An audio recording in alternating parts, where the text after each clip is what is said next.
Aujourd'hui, je m'appelle Pinchas Eliyahu Shaddai, mais je suis né Kitoko Diakese Mara à Kinshasa il y a une quarantaine d'années.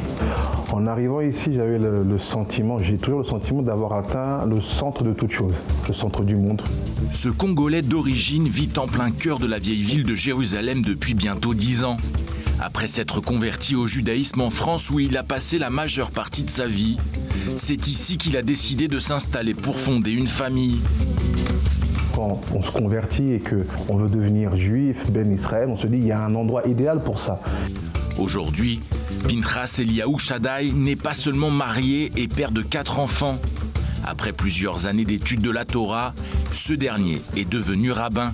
J'ai pu commencer à enlever ce complexe d'être juif et noir, mais de juste être juif et avec la possibilité de mettre mon identité noire en avant sans que ça soit pris pour de la démagogie.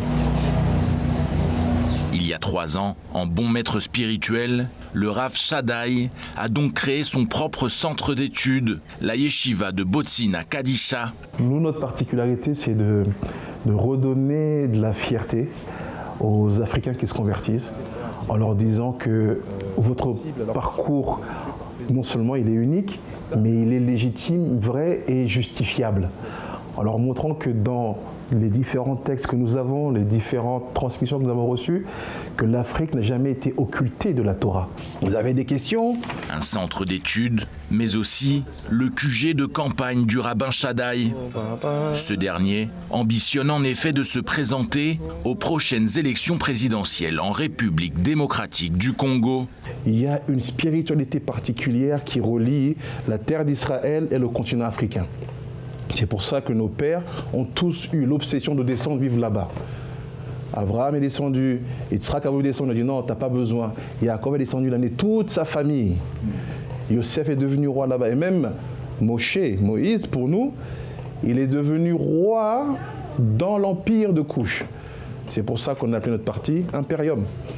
Parce que pour réussir à construire un Congo fort, il est impossible de le faire si on ne peut pas redonner vie au glorieux passé.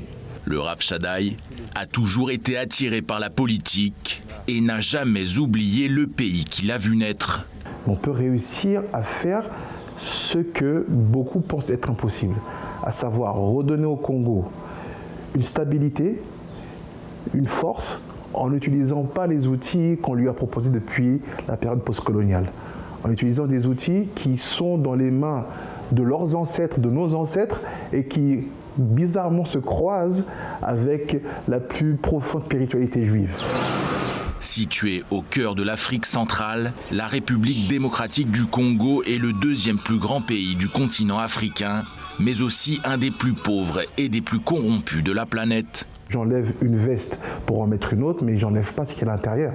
Donc aujourd'hui, la spiritualité qui est la mienne, c'est de dire à chaque Congolais, vous avez devant vous quelqu'un qui s'oblige à devoir montrer l'exemple et à devoir le montrer à un haut niveau d'expectation.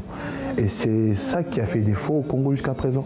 Les prochaines élections présidentielles en RDC devraient avoir lieu au printemps 2023.